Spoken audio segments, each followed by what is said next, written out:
Hey there everybody, this is Lee with Creative2xmom.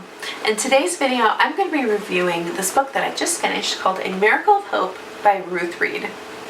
So, welcome back to my channel and thank you so much for joining me this morning. And if you're new to Creative2xmom, this channel is all about parenting, homeschooling, and thriving in the day-to-day. Or as in today's case, really good books. This book is a part of a book club that I have joined in the past couple months called Reading Between the Lines, and it's hosted by Ingrid at Mommy and Mia Homeschool Chronicles, as well as April at The Simple Rugged Path. I'm going to link both of their channels down below. Now, like I said, this is part of a book club, so there are several of us discussing and uploading a video about this book this morning, so I'm also going to link the playlist down below. Now this book, and in particular this author, was introduced to me from a book swap that I was a part of clear back at the beginning of February. My partner was Kim from the Homeschooling Grammy, and she happened to throw this book into my package, and as soon as I saw it I thought, that looks interesting. I think I want to read that one.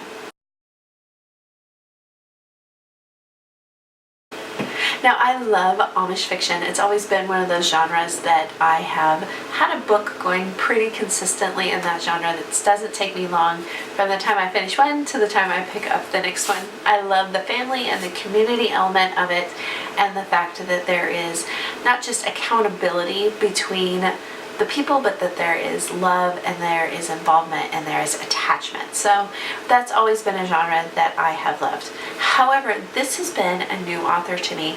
I'd never heard of her before, nor had I ever heard of the Amish Wonder series. But now that I have found Ruth Reed's work, I'm actually going to start looking up more and more for books because I loved this one.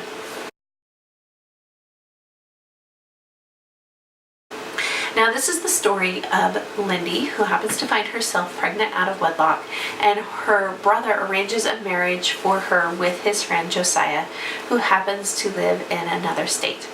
Now, Josiah's predicament in this whole thing is that he has sadly lost his wife to a tragic accident, and his daughter has become deaf since that accident. And he's had a very hard time reaching her, communicating with her. She seems to be lost to them, and so he's looking for a wife who will just kind of help keep his daughter in check and maybe possibly reach her. He knows that she's at a critical age where she needs a mom around, and so for Lindy it's an escape from her old life, and for Josiah it's a solution to the situation that he finds in his life. So they start out this marriage of convenience. They make an agreement that that's all that it is that it is for them to both find a way to get past their own obstacles. The problem is, of course, they do end up falling in love with each other, but they become like ships passing in the night. You see the struggle of one character falling in love with the other and yet can't quite communicate it. You see the struggle of Josiah falling in love with Lindy, and yet he doesn't want to jeopardize the leadway that they have had in their relationship, and they're both trying to overcome a lot of old hurts. There is a lot in this book about old woundings and healing, not just for them as a couple, but for them individually. So it was one of those books that you are immediately drawn into the emotional struggle of the people in this book. It did not take me long to get into this one at all because the author writes with such intensity and such truthfulness. There is a lot of real emotion and real struggle and real pull in this one that pulled me in really, really quickly into the story. Now, one of the things that I found really interesting that took a little bit of adjustment with this book in particular is that the author works back and forth from Lindy's perspective and Josiah's perspective, and I like that. I like when an author can work back and forth between characters because it gives you a really good insight into what they're dealing with, and I feel like it really brings your characters alive. Now, in some stories that does not work. I have seen some novels where I'm going, okay, wait a minute, who's speaking in this chapter, because I've lost track. And this particular story, it worked really, really well. Ruth Reed was able to give distinct voices to her characters and give distinct outlooks to her characters in such a way that I was able to track, even though the perspective was changing, it was still really easy to track what was going on with them and how they were seeing things. I like that play of just perspective and insight. You know, the characters seemed really believable in this book to me. The emotion that was there was so raw and so deep and so true. I think, especially for Lindy, you get glimpses of what her previous life was like in the way she reacts to her family and the way she reacts to Josiah. I felt like Josiah maybe turned a corner a little bit too quickly with what he had to overcome. He seemed to fall in love very quickly with Lindy, which she is an easy character to like, but I felt like his turnaround was maybe a bit premature. But for both of them, the obstacles that they had to overcome, the inner healing that they both had to go through to finally come together, I felt was really true and pretty honest to real life. I don't know who I identified with the most in this story. We've got our two main characters, and one's female, one's male. So in that way, I kind of go, well, of course I identified with Lindy, but I think in some ways I identified with Josiah the most because I felt his wanting to recover. Like I said, he does overcome his obstacles very quickly, but he has a strong desire to.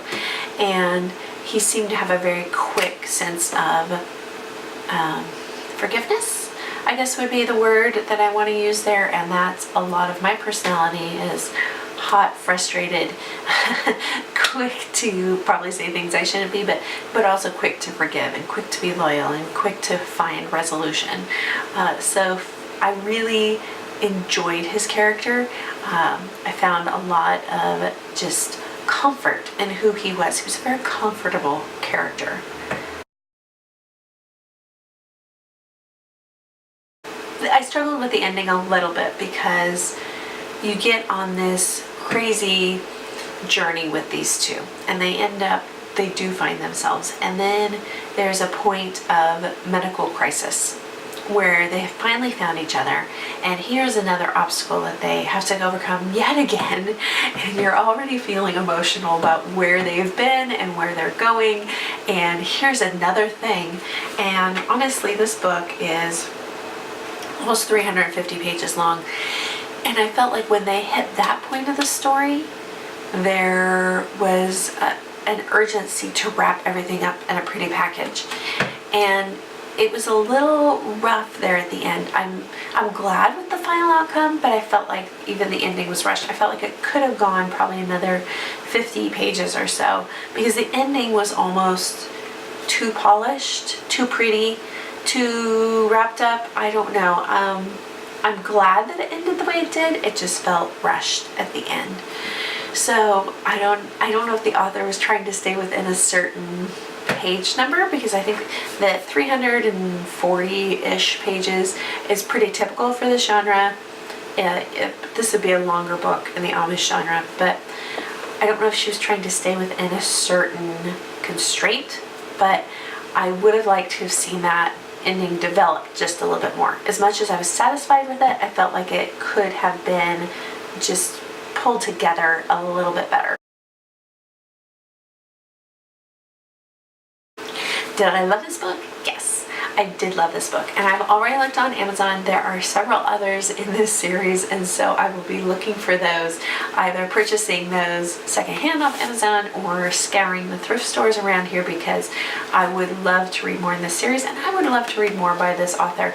I didn't realize how prolific of an author she really was until after this book, and then I see that she's done several other works.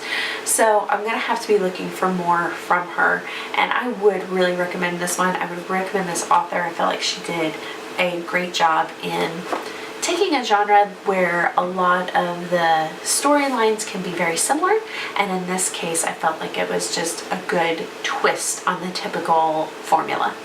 So that's my review of A Miracle of Hope by Ruth Reed. I hope you will check this one out. I know that I will certainly be looking for more works from this author in the near future. Leave me a comment down below. Let me know, have you read anything in the Amish genre, and what has been your favorite title or author? I hope you guys enjoyed this one, and we'll see you guys next time. Bye guys.